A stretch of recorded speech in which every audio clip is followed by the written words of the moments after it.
Kapod wantiere weche mag odiochieng' mar mashujaa, jatend piny William Ruto golo chik mondo ochak timo nonro ewi nek kod lal mag jopiny ma itudo kod bado kwach kich mar Special Service Unit.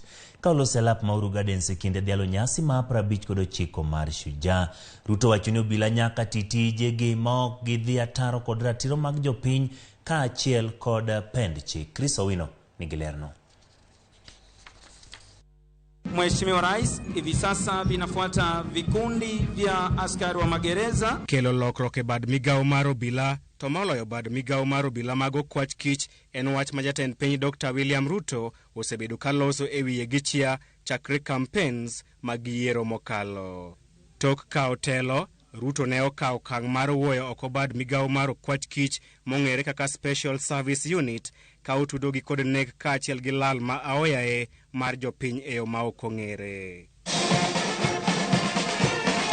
E twak mare e kinde nyasi mar 59 mar mashujaa e lap ma Uhuru Gardens, jatend piny odhi nyime kod chung' mare motegno mar neno ni bad migao mar obila, doho kod migepe mochung' kar kendgi owe thuolo mar tayo tijegi kaluwore kod chik. Under my administration, there shall be no interference with or any attempt to control, direct or undermine independent institutions, including those in the justice, law and order sector.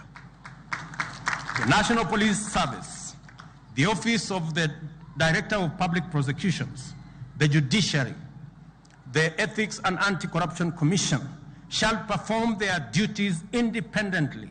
Jatend piny onyono tiende piny ni kinde osechopo mar tieko weche mag nek kod lal ma kinde ka kinde mag jopiny e lwet obila. It is time to retire these terrible tactics and professionalize our criminal justice system.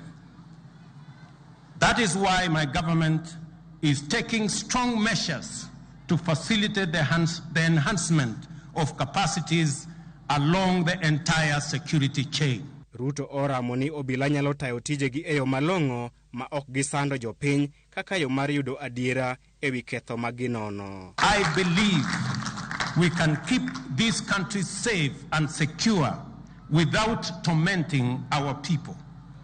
We can efficiently and effectively suppress crime, monitor and disrupt and apprehend criminals without abducting, torturing, killing or causing citizens to disappear. Ne olero ni miyo bad migao mar obila omenda margi e yo kende mar miyo gi thuolo mar tayo tijegi kaluwore gi pen chik. Ewi nek makinde ka kinde mag jopiny mosebedo ka itudo kod bad migao mar DCI, jatend piny ogolo chik mondo chak timo nonro mapiyo ewi nek makamago kendo kawo okang' mager ne apisas ma ibiro yudo kod ketho mar nek. I have directed that immediate measures be undertaken to disband the Special Services Unit in the Directorate of Criminal Investigation, and with urgency, investigations must be commenced so that those found culpable are held to account.